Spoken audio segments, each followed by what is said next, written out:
Hey guys, எல்லோரும் எப்படி இருக்கீங்க? நம்ம செடிகள் எப்படி இருக்குன்னு நம்ம பார்க்கலாம் வாங்க. ஃபர்ஸ்ட் நம்ம பார்க்க போகிறது தான் ஆலோவேரா செடி. ஆலோவேரா செடியில் ரொம்பவே மருத்துவ குணம் உண்டு.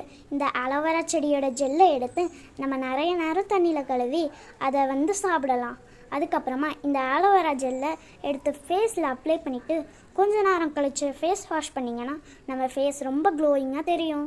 செகண்ட் நம்ம பார்க்க போகிறது மணி பிளான்ட் ரொம்பவே அதிகமாட்டு க்ரோ கொடுக்கும். அது மட்டும் இல்லாமல் இது அலங்கார பொருளாகவும் யூஸ் பண்ணுறாங்க. தேர்ட் நம்ம பார்க்க போகிறது அவகேடோ அண்ட் வெத்திலை. இந்த வெத்திலை ரொம்பவே மெடிசினல் பிளான்ட். ஃபோர்த்து நம்ம என்ன பிளான்ட் பார்க்க போகிறோன்னா இது பாவக்காய். உங்களுக்கு தெரியுதா, குட்டியாக இருக்குது. இது ரொம்ப கசக்கும். அது மட்டும் இல்லாமல் பொரிச்சோன்னு வச்சுக்கோங்க, கசக்காது. கூட்டு வச்ச மட்டும்தான் கசக்கும். ஃபிஃப்த்து நம்ம பார்க்க போகிற பிளான்ட் கோவா. இது ஒரு வகையான ஃப்ரூட். அது மட்டும் இல்லாமல் இது தமிழில் கொய்யா பழம்னு சொல்லுவாங்க.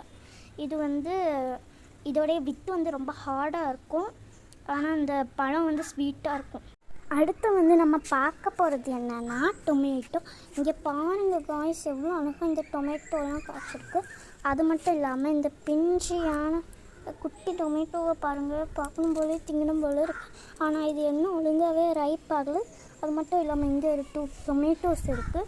அது மட்டும் இல்லாமல் இங்கேருந்து விழுந்து இந்த சைடு ஒரு மெனி டொமேட்டோஸ் பேருக்குது. அது மட்டும் இல்லாமல் இங்கே பாருங்கள் காய்ஸ், எவ்வளோ பெரிய கீரை செடின்னு. அது மட்டும் இல்லாமல் இன்னொரு க்ரோ பேக்கில் இதே கீரை இருக்குது. இங்கே பாரு இருக்குது, இதுலேயும் கொஞ்சம் கீரை இருக்குது.